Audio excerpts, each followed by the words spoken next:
अस्सलाम वालेकुम। पाकिस्तान के गैर मुल्की ज़र मुबादला के ज़ख़ायर 2.92 $3 अरब से नीचे चले गए। अब 2.92 अरब डॉलर और इस कदर हम कमज़ोर पोजीशन में खड़े हैं कि चंद हफ्ते की इंपोर्ट्स भी नहीं कर सकते अपने पैसों के साथ, क्योंकि ये पैसे जो पड़े हुए हैं 2.92 ये सारे अपने हैं भी नहीं। पिछले कई हफ्ते हमने सेवरल वीक्स हमने इस इंतज़ार में गुजारे थे कि हमें सऊदी अरब से, चाइना से, यूएई से, कतर से कुछ इमदाद मिलेगी और हम ये मुश्किल वक्त गुजार के आगे निकल जाएंगे। आईएमएफ आता है तो आए, नहीं आता तो ना आए, हम वैसे ही मैनेज कर लेंगे, क्योंकि आईएमएफ का $1 अरब ये ज़्यादा नहीं है जो किस्त मिलनी है अगली। लेकिन जो पूरी दुनिया की इन्वायरमेंट कुछ ऐसी है, पहले ये होता ये था कि अगर आपका आईएमएफ रुकता है तो मल्टीलैटरल जो वर्ल्ड बैंक, एडीबी के कर्जे होते थे वो रुक जाया करते थे। वो कहते थे कि आपकी बैलेंस ऑफ पेमेंट साइड जो है पूरी कवर्ड नहीं है, इसलिए वो हम पैसे अपने रोक रहे हैं, पहले आईएमएफ से एग्रीमेंट करें फिर हम आगे आपके साथ चलेंगे। इस वक्त सूरत हाल ये है पाकिस्तान की कि जो दोस्त ममालिक जिनके ऊपर हम आंखें बंद करके भरोसा कर लेते हैं कि 98 के न्यूक्लियर टेस्ट के बाद जब पूरी दुनिया हमारा वो गला दबाने पे तैयार बैठी हुई थी, तो उस वक्त भी सऊदी अरब ने हमें उधार पे तेल दे दिया था, कैश सपोर्ट कर दी थी और हमारा वो मुश्किल वक्त गुजर गया था।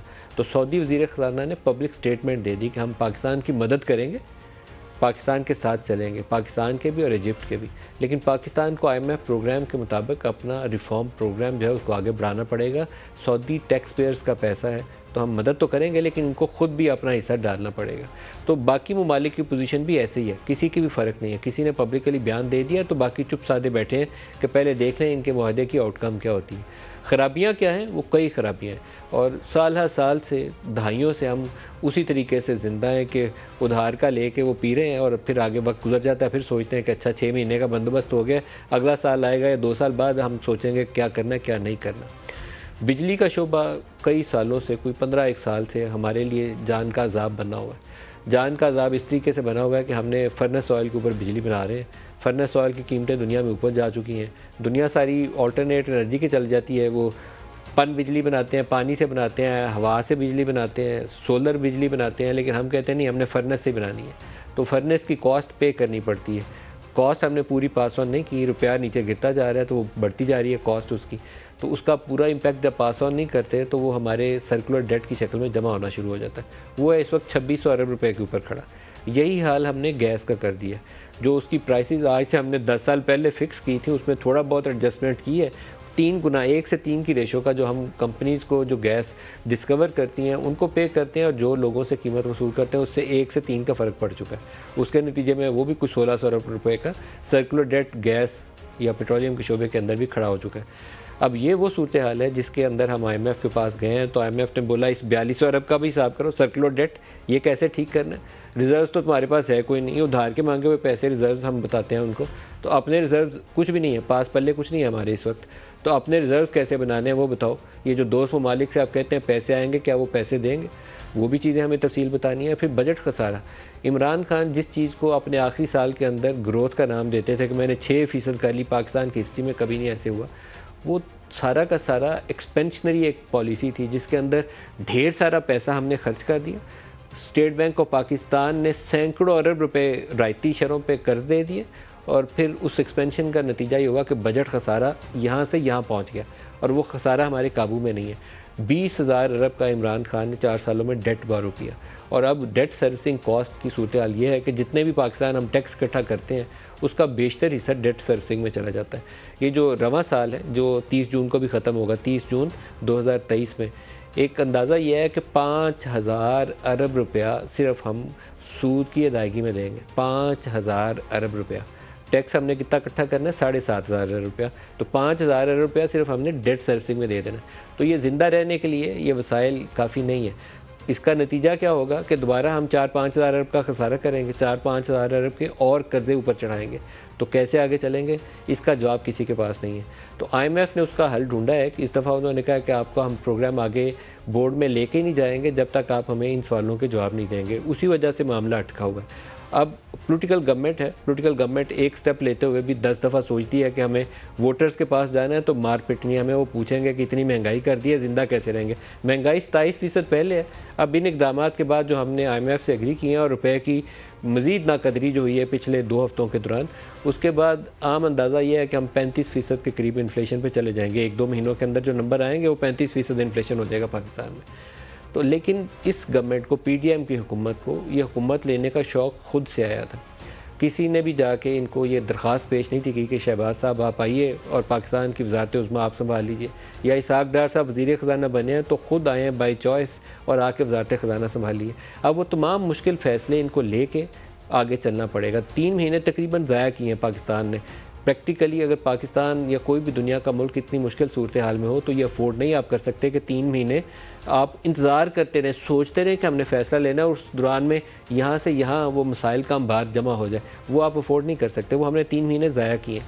अब फ़ैसले की घड़ी है और फ़ैसला लेने का तरीका ये है कि आपको जो इक़दामात एग्री किए हैं इन वन गो आप उनको इन्फोर्स करें ताकि बेयकीनी ख़त्म हो। मार्केट में अद्वियात की कमी है, शॉर्टेजेस हैं, क्योंकि उनको इंपोर्ट्स के लिए जो पैसे चाहिए हम उनको नहीं दे रहे। उनकी कीमतें एडजस्ट होनी है। वो एक झूठ होगा अगर ये कहा जाए कि वो अद्वियात वाली कंपनियों को कीमतें ऊपर नहीं करनी, उन्होंने कीमतें ऊपर करनी है, अदरवाइज़ वो मार्केट में अंदर बेशतर अद्विया बना के देनी बंद कर देंगे। इकनॉमिक वायबिलिटी होगी तो बनाएंगे, उसके ऊपर हुकूमत को फ़ैसला करना पड़ेगा और आज का फ़ैसला अभी करना पड़ेगा। टालेंगे तो मार्केट के अंदर शॉर्टेजेस आएंगी। पेट्रोलियम मसनूआत के ऊपर पेट्रोल पंपों की आप खबरें सुन रहे हैं, ये हुकूमती रिट की कमज़ोरी की भी निशानी है। लेकिन जब कोई एंटीसिपेट करता है कि 1 लीटर के पीछे उसे 10, 15, 20 रुपये इजाफी बचने वाले हैं तो वो फिर धंधा शुरू हो जाता है। लोग पैसा कमाने के लिए किसी भी हद तक जा सकते हैं और इस वक्त भी यही सूरत हाल है। तो आपको ये इक़दामात अभी लेने पड़ेंगे और मज़ीद टैक्सों के ऊपर भी दबाव है।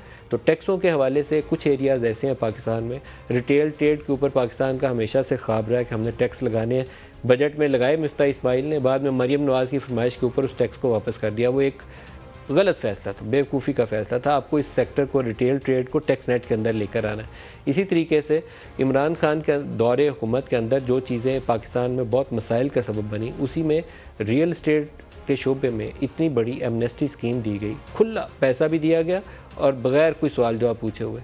अब पाकिस्तान में सैकड़ों अरब रुपया प्लॉटों के अंदर इन्वेस्ट हो चुका है। जो कारोबारी बंदा था ना, उसने पैसा निकाल के उसके अंदर इन्वेस्ट कर दिया हुआ। आपको रियल एस्टेट सेक्टर को टैक्स करना पड़ेगा, डॉक्यूमेंटेशन इन्फोर्स करनी पड़ेगी, ट्रांसपेरेंसी लानी पड़ेगी।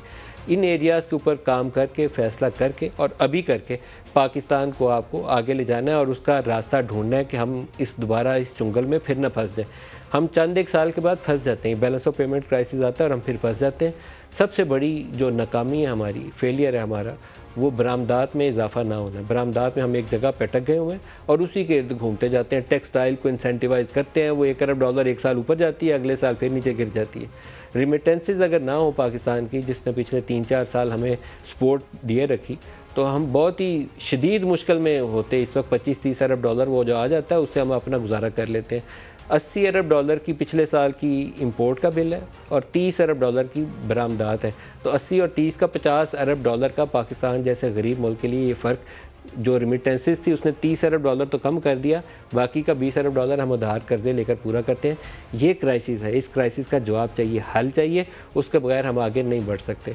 तो आज के प्रोग्राम में IMF के प्रोग्राम के ऊपर अगर कोई अपडेट आ जाती है, अभी सुनने में आ रहा है कि एक फ़ाइनल राउंड चल रहा है जिसके बाद हतमी बातचीत जो है उसका ऐलान किया जाएगा।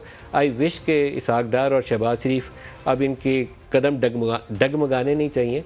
वो जो भी कड़वी गोली निकलनी है अभी फ़ैसला ले लें और आगे चलें, ताकि ये अनसर्टेन इन्वायरमेंट ख़त्म हो और कारोबारी ज़िंदगी जो दुनिया का हम मफलूज होकर रह गए ना, वो आगे चलें, लोग अपना कारोबार करें, दाल रोटी का बंदोबस्त करें। ये ना हो कल पल्सेस की शॉर्टेजेस हो, दवाइयों की शॉर्टेज पहले तंग कर रही है।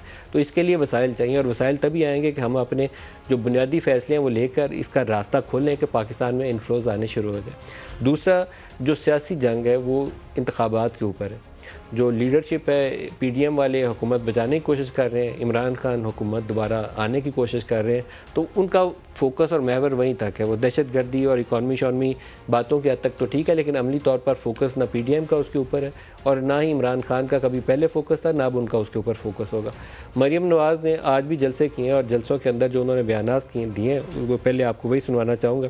एक तो इमरान खान का एक स्टेटमेंट सोशल मीडिया पर घूम रहा है, मालूम नहीं है कि कितनी उसके अंदर डिटेल्स के साथ पहले वो चीज़ सामने आई है, लेकिन वो एजेंसियों के ऊपर अपने कत्ल के हवाले से कुछ इल्ज़ामात आयद कर रहे हैं, बैठे हुए हैं, टांग पे वो पट्टी वट्टी बंधी हुई है और वो कह रहे हैं ये एजेंसियाँ मुझे मारना चाहती हैं। तो मरीम नवाज़ ने जलसे के अंदर आज उसका दोबारा जिक्र किया, दिखाइएगा क्या कह रहे हैं। मुझे कहता है मुझे जो एजेंसीज हैं वो मारना चाहती हैं, कत्ल करना चाहती हैं। ये वही शख्स है जो इक़्तिदार से निकलते निकलते कहता है मेरे खिलाफ आलमी साजिश हुई। आलमी साजिश फिर अमेरिका तक आ गई, अमेरिका से साजिश होते होते डोनाल्ड लू तक आ गई, डोनाल्ड लू से होते होते नवाज शरीफ से होते, शहबाज शरीफ से होते आज मोहसिन नकवी साहब तक आ गई। अभी 2 दिन पहले तक कह रहा था मुझे आसिफ जरदारी साहब ने मारने की साजिश की है, अब कह रहा है कि मुझे एजेंसीज ने मारने की साजिश की है। इमरान खान और इसके हवारियों को दीवार पे लिखा हुआ अपना अंजाम साफ नजर आ रहा है, क्योंकि जराइम से हाथ रंगे हुए हैं। इसीलिए ये चीखना, रोना, पीटना जो आप सुन रहे हैं ना, वो नविश्ता है दीवार साफ नजर आ रहा है। अब आपके सहूलतकार नहीं है जो आपको बचाएंगे। इमरान खान कहते क्या रहे हैं माजी और हाल में, ये एक लाइन है पूरी, वो दुरुस्त का है मरियम ने, कि वो शुरू तो अमेरिका से हुए थे लेकिन नीचे आते जा रहे हैं बार बार, दिखाएगा उन बयानात में है। ये इमरान खान के बयानात हैं, अमेरिका से आते आते वो लाहौर में मोहसिन नकवी तक पहुंच चुके हैं। एक शेख रशीद का आपको बयान सुनाऊंगा, फिर उसके बाद अपने मेहमानों की तरफ आते हैं, क्योंकि शेख रशीद का बयान पाकिस्तान में माजी के अंदर होने वाले कुछ वाक़यात की निशानदही भी करता है। मालूम नहीं कि हाल में कितनी सदाकत है, लेकिन 2018 में इंतखाबात होने से पहले बलूचिस्तान के अंदर बलूचिस्तान अवामी पार्टी का क्या, MQM माजी में कैसे बनी, कैसे टूटी और अब दोबारा कैसे इकट्ठी हुई, ये दूसरी बड़ी मिसाल है उसकी। पंजाब के अंदर साउथ पंजाब वाला ब्लॉक नून लीग से टूट के अलहदा कैसे हुआ और अब दोबारा वो किधर को जाएंगे, ये तमाम उन बयान, ये शेख रशीद का बयान इन तमाम वाक़यात की निशानदही भी कर रहा है। दिखाइएगा। नई पार्टी बनाने जा रहे हैं पेट्रियट, ये चाहते हैं कि पेट्रियट पार्टी को मैं हेड करूं, मैं लानत भेजता हूं, मैं सारी जिंदगी जेल में गुजार सकता हूं, बेवफाई और गद्दारी नहीं कर सकता। और खान साहब को यहाँ पैगाम देना चाहता हूं कि ये सूबाई इलेक्शन नहीं कर रहे, ये सूबा और कौमी का इकट्ठा इलेक्शन करेंगे। आज प्रोग्राम में हमारे साथ जो मेहमान शरीक हैं जनरल गुलाम मुस्तफ़ा हैं और इसके अलावा अहमद बिलाल महबूब साहब हैं पिलडैट के सर। मैं दोनों को खुश आमदीद कहता हूँ। जनरल गुलाम मुस्तफ़ा, आपसे पहले शुरू करूँगा। फ़ौज के ऊपर इल्ज़ामात बड़े संगीन नोयत के इमरान खान ने आयद किए, सारे गलत नहीं होंगे, सारे शायद सही भी नहीं होंगे, माजी के अंदर भी हमें इसकी मिसालें मिलती हैं, लेकिन ये जो अभी वाला कत्ल वाला इल्ज़ाम है ये बहुत ही डायरेक्ट स्टेटमेंट है, आप इसको कैसे देखते हैं? देखिए, बदकिस्मती है कि पाकिस्तान के वज़ीर-ए-आज़म रहने वाले एक शख्स को जो खुद क्लेम भी करते हैं और लगता भी यूं है कि सबसे पॉपुलर लीडर हैं इस वक्त तो पाकिस्तान के, अगर उनके मुंह से ऐसी बात निकलती है तो उनके जो चाहने वाले हैं या उनके जो फॉलोअर्स हैं वो उसको 10 कदम और आगे ले जाते हैं। जिसका ये निकलता है, लगता यूं है कि पाकिस्तान की अफवाज की सीनियर लीडरशिप इसके सिवा और कोई काम है नहीं है। तो ये बदकिस्मती है पाकिस्तान की, और मैं समझता हूँ कि बहसियत मजमूई ये जो हमारा एक पोलिटिकल कल्चर बनता जा रहा है और जिस तरीके से हमने पोलराइजेशन, डिवीजन, इल्जाम तराशी कभी एक तरफ से कभी दूसरी तरफ से, ये पाकिस्तान की खिदमत तो बड़ी दूर की बात है। मैं जितना पाकिस्तान का नुकसान इन चीज़ों से हो रहा है, शायद इकोनॉमी से हम रिकवर कर जाए, इकोनॉमिक डिप्रेशन से, लेकिन इन चीज़ों को रिकवर कैसे करेंगे आप बताइए। पाकिस्तान में जो तकसीम का शिकार हो पाकिस्तान, वो तकसीम बढ़ती जा रही है, दरार बढ़ती जा रही है, इसको आप कैसे फिल करेंगे इसको। और आप दूसरी एक साथ इशू ये देखिए, जब ये सियासी लीडरशिप इस किस्म की उस पर आती है, एक स्टेज आती है बदकिस्मती से और तारीख में जो थोड़ा बहुत मैं तालिबान हूँ बदना सा, कि जब आम आवाम जो मुल्क के मेन स्टेक होल्डर्स हैं सब चीज़ों में, वो इन सब चीज़ों से लाताल्लुक हो जाते हैं, उनकी उम्मीदें ख़त्म हो जाती हैं। जब ये उम्मीदें ख़त्म हो जाती हैं तो उसके बाद जो होता है, अल्लाह ना करे, वो बात करना तभी डर लगता है कि क्या मुस्तक़बिल थोड़ी लेके जा रहे हैं मुल्क को। अगर हम ये अभी भी नहीं समझेंगे, अभी भी जिनके लिए मुल्क बनना चाहिए, जिनके लिए काम होना चाहिए, उनकी हम बात नहीं करेंगे, उनके मसाइल के हल की तरफ नहीं जाएंगे, बजाय कि हम एक से इल्ज़ाम, दूसरे से इल्ज़ाम, तीसरे पे इल्ज़ाम करते करते अब ये नौबत आ चुकी हुई है। यहाँ तक कि अभी चीफ गए हैं ब्रिटेन, उनके दौरे को अमेरिका तक ले गए लोग पकड़ के, और ले गए जी वहाँ से मार्शल लॉ की वो क्या कहते हैं मजदूरी लेने के लिए गए हुए हैं। तो हैरान कौन है ये कि हमने लेकिन आमतौर पर जनरल आसिम के विजिट के ऊपर भी जो प्रोपेगेंडा मशीनरी है वो एक ख़ास जमात से मुंसलिक, ये जो उनके अस्करियत पसंद है ना, सोशल मीडिया के अस्करियत पसंद, उन्होंने जानबूझ के फैलाई है। 2-3 चीज़ें उन्होंने फैलाई हैं बड़ी टारगेट करके। उसमें से एक जनरल आसिम मुनीर को टारगेट करते हैं और एक ये DGISI को टारगेट करते हैं। वजूहात मुझे मालूम नहीं है, लेकिन ये इंटेंशनली कोशिश की जाती है। तो ये मैं कह रहा हूँ, ये अब बताइए, आसिम मुनीर, जनरल आसिम अभी 3 महीने उनके हुए नहीं टेक ओवर किया उनको। इस फौज को, इन मुल्क के हालात को सारे को देख के, जिस किस्म के खतरात का पाकिस्तान को सामना है, वो एक उनके हाथ में कोई जादू की छड़ी तो नहीं है कि एकदम आएंगे, बैठेंगे, हुक्म देंगे, सारा कुछ बदल जाएगा, सारा कुछ ऐसे तो नहीं होगा ना। इस मुल्क में जितनी खराबियां इतनी दूर तक गई हुई हैं, उनको करने के लिए खास तौर पे उनका तो फोकस फौज होगी। उन्होंने खुद टेक ओवर करने के फौरन बाद ये पहली बात की थी कि भाई जो फौज का इमेज जिस तरीके से गिरा हुआ उसको रिहेबिलिटेट करना मेरी सबसे बड़ी जिम्मेदारी है, definitely as chief army staff, और अपने रैंक एंड फाइल का कॉन्फिडेंस बहाल करना सबसे बड़ी जिम्मेदारी है। अब उनको भी निशाना पे हमने रख लिया है। तो अब बताइए कि इस मुल्क में कौन सा इदारा है, कौन सी शख्सियत, कौन सा ग्रोह एक ऐसा मोतबर रह गया है जिसके बारे में हम ये सोच सकते हैं कि कल कलाम को, मुल्क को, जिन हालात में हम फंसे हुए हैं, हम मिल के बैठ के, वो जो ऐसे ग्रोह हैं, वो ऐसी शख्सियात हैं, ऐसे लोग हैं जो मिल के बैठेंगे तो कम से कम दोनों साइड्स को बिठा के they can knock some sense to their heads और पाकिस्तान को आगे लेके चलने की बात करेंगे। अभी आप जो इकोनॉमिक कंडीशन की बात कर, अहमद बिलाल साहब से भी इसके ऊपर पूछ लें। हमारे पास लंबी एक लिस्ट शुरू हो जाती है IGI से या नवाज शरीफ के सियासत में आने से, फिर IGI का क़याम किस तरीके से हुआ, कैसे उन लोगों को इकट्ठा किया गया, फिर 2011 इमरान खान का लाहौर का जलसे से लेकर 2018 के इलेक्शन तक आपको हर एक वाक़े के अंदर इस्टेब्लिशमेंट का रोल नज़र आता है। तो अब शेख रशीद ने तो आज दोबारा कह दिया एक नई पार्टी का क़याम। तो क्या अभी भी एक्टिवली सियासी जमात बनाने और बिगाड़ने का काम इस्टेब्लिशमेंट के हाथ में ही? मलिक साहब, मेरा ख्याल ये है कि 29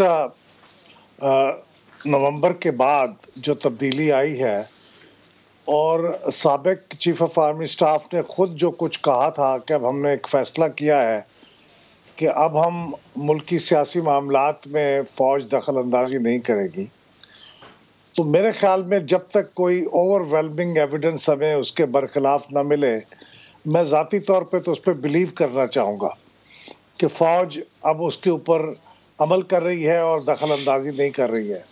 हमारे पास और कोई चॉइस नहीं है। हाँ, को कल कोई ऐसी चीज़ सामने आ जाए तो फिर हम उसके ऊपर तनकीद भी कर सकते हैं और बात कर सकते हैं। फ़िलहाल तो शेख रशीद साहब की कम अज़ कम बात पे एतबार करके फ़ौज पे शक नहीं करूँगा, क्योंकि शेख रशीद साहब की जो गैर जिम्मेदाराना स्टेटमेंट्स है वो तो एक तवील उनका सिलसिला है, उनके ऊपर एतमाद नहीं। लेकिन सर इमरान खान भी इससे मुख्तलिफ बात इमरान खान भी नहीं कर रहे। इमरान खान भी यही कहते हैं कि वो बाप पार्टी के लोगों को और GDA के लोगों को पीपल्स पार्टी में शमूलियत की कोशिशें की जा रही है, बराह रास्त इंडिकेट करते हैं वो कौन कर रहा है।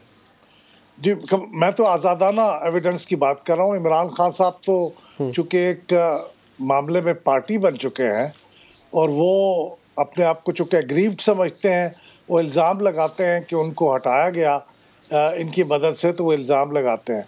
हम तो अपनी आंखें और कान खुले हुए रखे हुए हैं और देख रहे हैं सूरत हाल क्या है। अगर कोई वाकई ऐसी चीज़ होती है तो वो नज़र आ जाएगी। और बिल्कुल सही कहा कि अभी तो 3 महीने भी नहीं हुए, या इसमें थोड़ा सा वक्त भी देना चाहिए। चीज़ें खुद ब खुद अपने आप को प्रेजेंट कर देंगी कि क्या है। लेकिन इस असना में मैं अपनी फ़ौज की इंटेग्रिटी को और उसकी जो प्रोफेशनल हैसियत है उसको प्रोटेक्ट करना, मैं समझता हूँ हम सबकी बड़ी हाई प्रायोरिटी होनी चाहिए। इन हालात में फ़ौज जैसे इंस्टीट्यूशन को भी अगर हमने मशकूक कर दिया तो फिर हमारे पास अपने आप को प्रिजर्व करने के लिए क्या है। हमारी सियासत दगुर्गू है। फ़ौज से जहाँ ये कहना चाहिए कि सियासी मामलात के अंदर फ़ौज की मुदाखलत नहीं होनी चाहिए, वहीं पे फ़ौज को बहसीयत अदारा हमें इस तरीके से टारगेट नहीं करना चाहिए कि उनकी जो इंटरनल कोहेजन है उसके ऊपर सवालिया निशान आ जाए। और मलिक साहब ये भी बात सही है उनकी कि माजी में उन्होंने अदायगी के अंदर मुश्किल पेश है और वो गलत थी और उसको उन्होंने इतराफ़ भी किया है, उसको एक्सेप्ट करना चाहिए। माजी में की हैं गलतियाँ, बड़ी बड़ी गलतियाँ की हैं, उन्होंने इतराफ़ भी किया, उसको एक्सेप्ट करना चाहिए। लेकिन आइंदा के लिए जब तक कोई चीज़ सामने ना आए, हमें मेरे ख्याल में महज शकूक व शुबहात की बुनियाद पे अपने इस इंस्टीट्यूशन को ऊपर इल्ज़ामात नहीं लगाने चाहिए। अच्छा, एक आज आर्टिकल भी जावेद चौधरी साहब ने लिखा है जिसमें जनरल बाजवा को उन्होंने मुख्तलिफ जगहों पे उनका जिक्र किया है, कोर्ट भी किया है। एक जगह पे वो कहते हैं कि जनरल बाजवा ने कहा कि मैंने 8 माह की एक्सटेंशन नहीं लेनी। ये तब उस स्टेज के ऊपर कहा जब पहले उनकी इमरान खान से आरिफ अलवी साहब ने बड़े मेहनत करके 2 मुलाकातें अरेंज करवाई थी। फिर PTI और PMLN के कुछ लोगों ने आपस में इंटरेक्ट किया और उसमें जनरल बाजवा के लिए 8 माह की एक्सटेंशन, दिसंबर के अंदर नए इंतखाबात का ऐलान और इसी तरीके से नवाज शरीफ की वापसी, 3 चीज़ें तय थी। जावेद चौधरी साहब लिखते हैं कि बाजवा साहब ने कहा कि मैंने एक्सटेंशन 8 माह की नहीं लेनी। मुझे इससे इख्तलाफ है अगर जनरल बाजवा साहब ने बात कही है, क्योंकि ये बात वो पब्लिकली कहते थे, हमारे साथ जो उनका इंटरेक्शन हुआ उसमें भी कहते थे। मैंने खुद उनसे सवाल किया, मुझे भी उन्होंने ये बात कही कि 29 is going to be my last day. लेकिन बाद में 29 नवंबर से पहले के जो 15 रोज़ थे, ग्राउंड के ऊपर सिचुएशन और थी, एक्सटेंशन के लिए दबाव मौजूद था। ये वजूहात क्या थी, ये इसका जवाब वो खुद दे सकते हैं। कैसर अहमद शेख साहब मुआविन खसूसी हैं इस वक्त प्राइम मिनिस्टर के हमारे साथ। कैसर अहमद शेख साहब, बहुत शुक्रिया आप हमारे साथ शामिल हुए। क्या ये दुरुस्त फैसला था PDM का हुकूमत संभालना? देखिए, जो हालात थे PTI के और जिस तरह हुकूमत चल रही थी, और हम बार बार यही कह रहे थे कि देखिए इकानमी का ख़राब होना तो शुरू हो गया था। ये अलग बात है कि अभी तक इकानमी संभल नहीं सकी और हम भी आपने उसमें मज़ीद बिगाड़ पैदा किया। हमने नहीं किया ना उन्होंने किया, सिर्फ वजूहात ज़रूर होंगी लेकिन सिर्फ पार्टियों का नहीं है। ओवरऑल जो मुल्क जिस तरह चल रहा है, कोई नई जब पार्टी आ जाएगी तो सिर्फ वो बिगाड़ ख़त्म नहीं हो जाएगा। हालांकि कितनी भी इम्प्रूवमेंट कर लें, क्योंकि स्ट्रक्चरल चेंजेस चाहिए, वो सबको मिल के करनी है। बहरहाल बहस क्योंकि हो रही है तो इसमें कोई शक नहीं कि जो महंगाई है और बढ़ गई, जो डेफिसिट है हमारा वो नहीं कंट्रोल हो रहा, इंपोर्ट और ज़रूर इंपोर्ट कम हुई, लेकिन उसके बावजूद हमारे साथ एक्सपोर्ट्स भी गिर गई ना जी। इंपोर्ट्स तो आपने कम की लेकिन साथ बरामदात भी नीचे चली। बरामदात कम हुई लेकिन इंपोर्ट ज़्यादा कम हुई। अभी जो लेटेस्ट नंबर है रिजर्व्स का $2.92 बिलियन रिजर्व नहीं है, लेकिन ये भी आपके अपने नहीं है। नहीं, ये भी हमारा तो मांगे तांगे का है, ये उधार के रखा हुआ है हमने। बिल्कुल, इसमें तो बहुत अमाउंट मांगे, ऐसा है जो हम खर्च भी नहीं कर सकते। ये इसमें से वही पैसा है जो हम इस्तेमाल नहीं कर सकते। ये इसमें कोई दो राय नहीं है।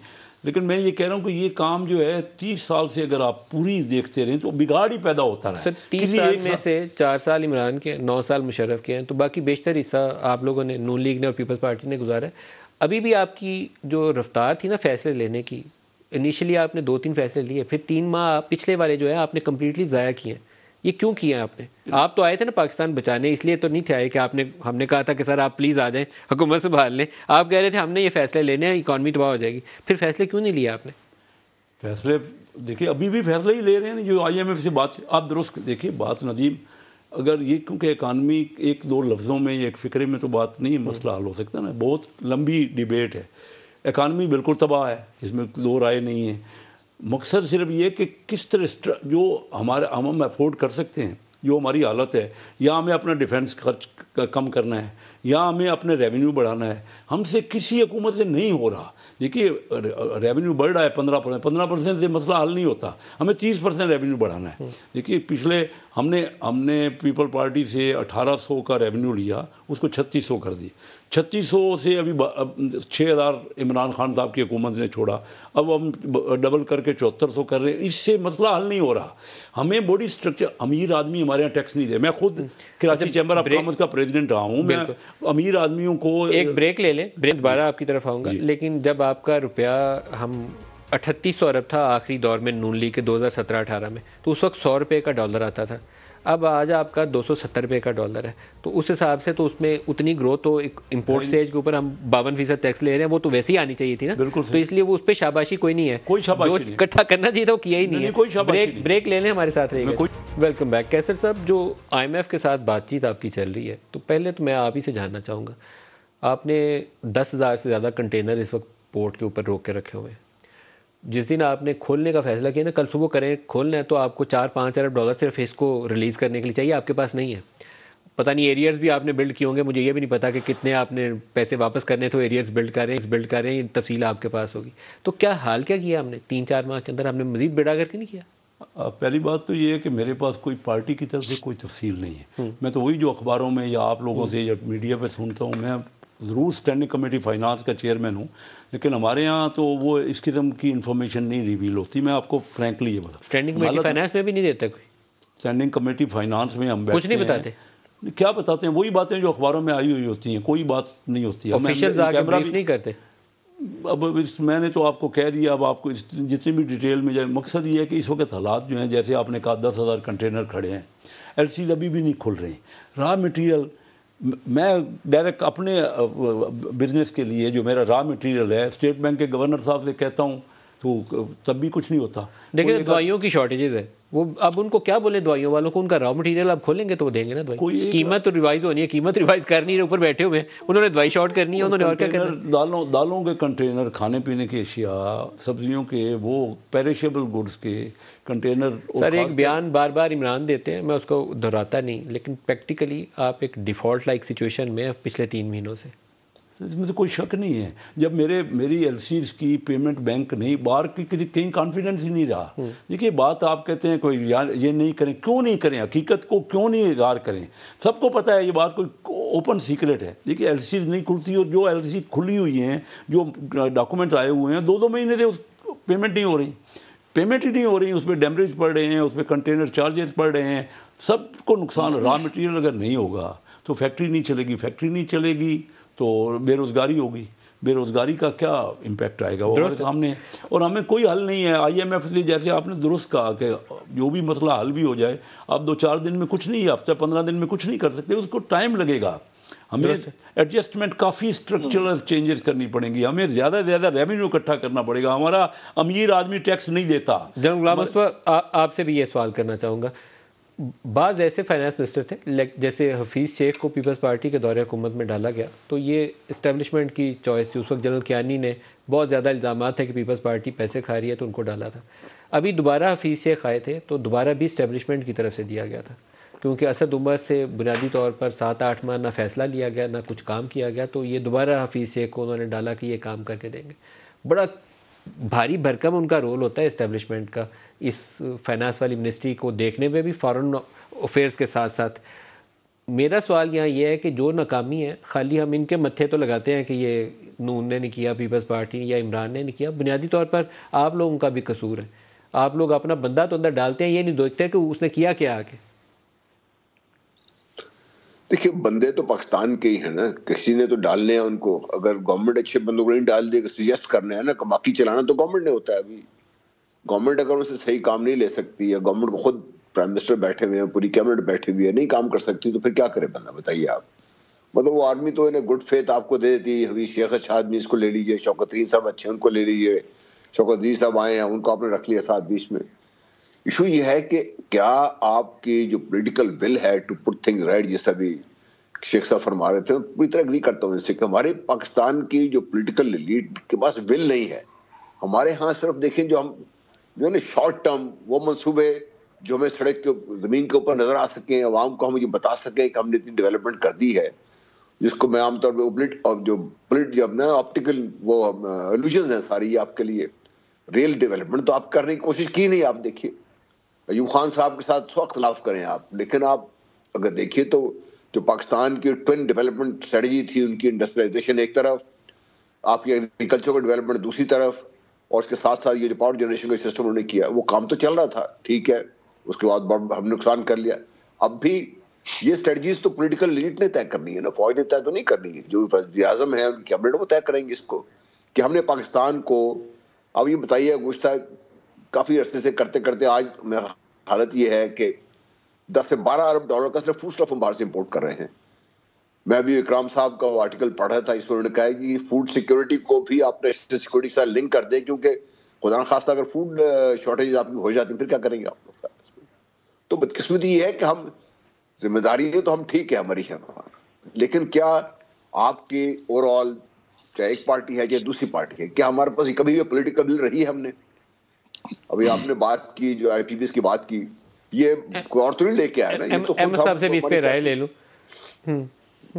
अहमद साहब, ये जो सियासी जमातों के ऊपर बोझ आना चाहिए था, मुझे लगता है कि ये बाज़ अदारों का जो इंटरफेरेंस है वो इन चीज़ों को मसाइल पैदा करती है, हल नहीं देती। मतलब रेकोडेक वाला प्रोजेक्ट जो था उसके अंदर कहा कि पता नहीं कौन सोने की कानें हमारी लूट के ले जाएगा, हमने फक्की भी भर लिया, $900 मिलियन उनको हम दे दिया, 10 साल पूरे गवा भी दिए। कारके के अंदर भी हमने यही किया, स्टील मिल्स की प्राइवेटाइजेशन रोक के भी यही किया। 350-400 अरब भर चुके हम, कमाया 4 आने नहीं है उसके बाद।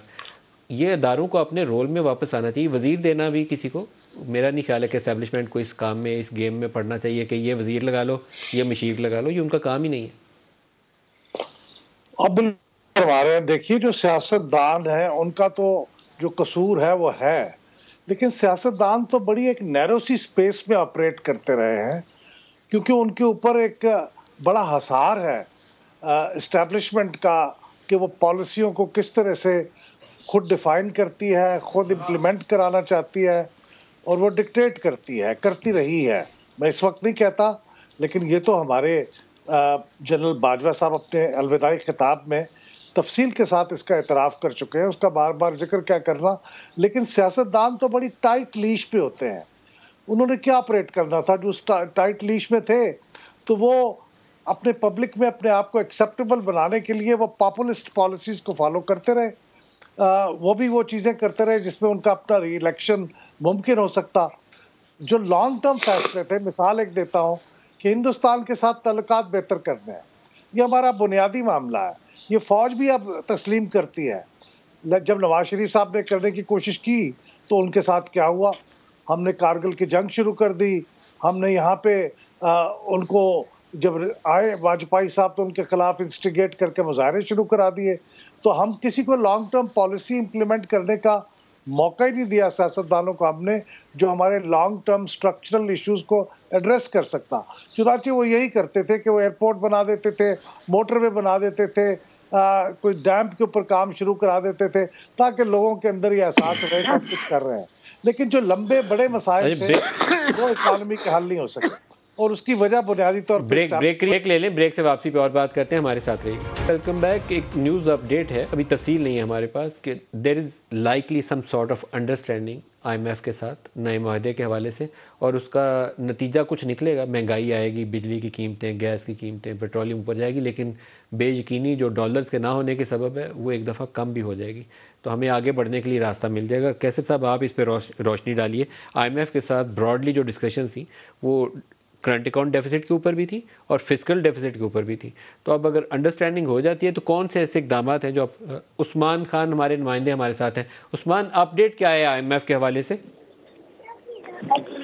अब चूंकि आपको जैसे पता है कि पिछले 10 रोज से जो है IMF का डेलीगेशन जो है पाकिस्तान के दौरे पे है, और मुख्तलिफ सेशंस जो है वजारत खजाना के साथ और मुख्तलिफ हुकाम के साथ इस IMF डेलीगेशन के हुए हैं। और अब जो आखिरी सेशन था वो वज़ीर आज़म के साथ इनका इंटरेक्शन हुआ, और IMF के वक्त की वज़ीर आज़म से वीडियो लिंक पर जो मुलाकात हुई थी, जिसमें वज़ीर ख़ज़ाना इसहाक़ डार भी मौजूद थे। और इस मुलाकात में IMF प्रोग्राम पर बड़ा डिटेल डिस्कशन हुआ दोनों जानिब से, और वज़ीर आज़म ने IMF के साथ मामला तय करने की मंजूरी दी है। और ये साथ ही साथ वज़ीर ख़ज़ाना को ये टास्क दिया गया है कि वो खुद अब इस तमाम मामलात की निगरानी करेंगे, और जो भी मामला तय करने हैं वो वज़ीर ख़ज़ाना जो है IMF के साथ मिलकर अगली जो हिकमत जो लायामल जो है वो इख्तियार किया जाएगा। तो बुनियादी तौर पर वज़ीर आज़म ने गो अहेड दे दिया वज़ीर ख़ज़ाना को? जी बिल्कुल, ये बिल्कुल कहा जा सकता है, क्योंकि बाकी जो निटी ग्रिटीज हैं इन तमाम मामलात की, वो अब चूंकि वज़ारत ख़ज़ाना की टीम ने और खुद इसहाक़ डार जो है वो इस सारे मामलात को देख रहे थे, तो अब उनको ये टास्क दिया गया है कि जो अब मामलात। उस्मान खान, बहुत शुक्रिया आप हमारे साथ। कैसर साहब, आपसे चाहूँगा इक़दाम देखते हैं जो हमें लेने पड़ेंगे अब IMF के बाद। देखिए, मेरे ख्याल में ये बातें तो अब रिवील हो ही चुकी हैं। बिजली के नर्ख बढ़ेंगे, पेट्रोल के नर्ख बढ़ेंगे, और गैस के नर्ख बढ़ेंगे, और फिर नए टैक्स भी लगाएंगे। उसमें इंपोर्ट ड्यूटीज़ की भी बातें हैं कि वो ड्यूटीज़ भी बढ़ेंगी। इनडायरेक्ट टैक्स जो होगा, सेल टैक्स 1-8% बढ़ सकता है। इसके अलावा जो डायरेक्ट टैक्स है जो उसके भी स्लैब्स बढ़ाए जाएंगे। उसको डायरेक्ट टैक्स भी, हमें रेवेन्यू ज़्यादा चाहिए, रेवेन्यू। और जो लोग टैक्स नेट में नहीं है, जैसे ये कहा गया कि ब्यूरोक्रेट्स की सारी डिटेल्स हैं उनके एसेट्स की, वो डिटेल्स, तो ये सारी ये हमें करना पड़ेगा। स्ट्रक्चरल चेंजेस हैं, ये हम ये लेट कर रहे हैं, लेकिन ये जो कुछ लेट हमने किया IMF से अभी भी एग्रीमेंट के बाद जो अगर मुआहदा करते हैं हम, तो हमें फौरी तौर पर अमल दरामद करके बेयकीनी ख़त्म करनी चाहिए। बहुत बेयकीनी होगी। बिल्कुल, और ये इतना आसान नहीं है। आप दुरुस्त कह रहे हैं, किसी भी पॉलिटिकल हुकूमत के लिए, क्योंकि लोगों पे इसका असर पड़ता है। और मैं ये कहता हूँ कि देखिए ना, हम क्यों सारा जोर इनडायरेक्ट टैक्स पे डालते हैं? हमारा अमीर आदमी काफ़ी बहुत पिछले सालों में कोविड की वजह से या दुनिया में जो प्राइसेस बढ़ी हैं कमोडिटीज़ की, बेतहाशा बिजनेस लोगों को प्रॉफिट हुए। प्रोग्राम का टाइम बिल्कुल एंड पे आ गया है, इसको कंटिन्यू करेंगे जैसे ही हमें मजीद तफसील मिलती है। कैसर अहमद शेख साहब, आपका बहुत शुक्रिया आप हमारे साथ रहे। आज के लिए इतना ही इजाज़त दीजिए। अल्लाह हाफ़िज़।